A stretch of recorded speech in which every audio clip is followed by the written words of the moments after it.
po, magandang araw. Ngayon po ay nandito tayo ngayon sa Pinamalayan Park. Ayan po, makikita po natin ang rainbow. Talagang napakaganda ng rainbow dito sa Pinamalayan. Nandito po tayo ngayon sapagkat maghahatid po tayo ng ayuda. Tama, maghahatid po tayo ng ayuda at ang sponsor po niyan ay walang iba kundi ang aking ina na si Marilyn Motol. Paki-follow po siya sa page niya at baka kayo na ang sunod na maambuna ng ayuda. At ito po nga po, nandito na ang ating paayuda. Ihahatid na lang natin sa maswerte nating kababayan.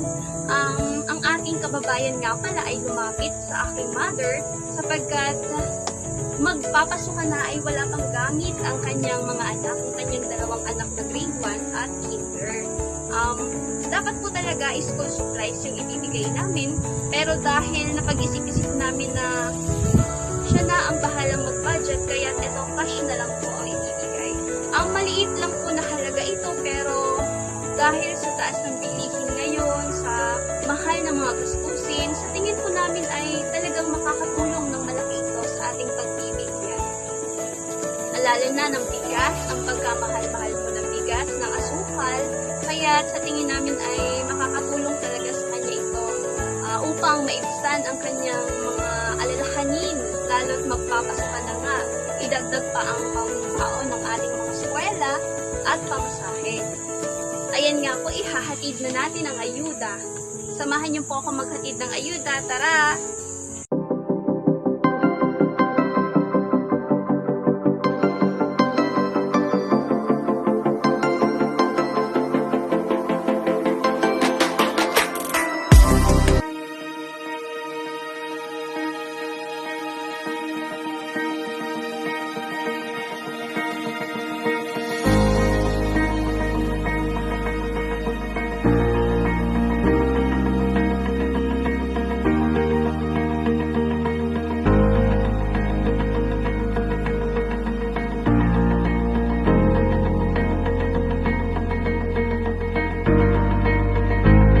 Hello guys! At ayan na nga po, andito po si ma'am na kasama na po natin at ang kanyang dalawang anak.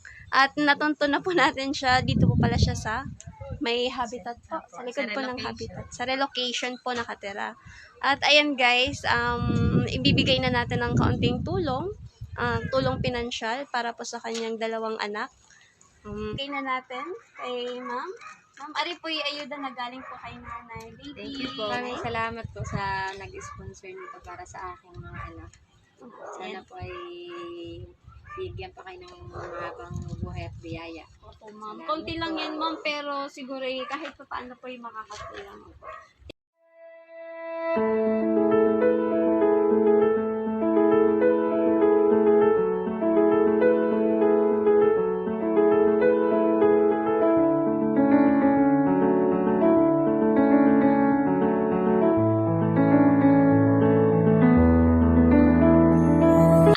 Na nga po, naihatid na natin ang ating paayuda. Huwag niyo pong kalimutan na mag-follow kay Mother Marilyn Motol at baka sa sunod ay kayo naman ang mabigyan at maulanan ng paayuda ni Mother. Okay, bye-bye!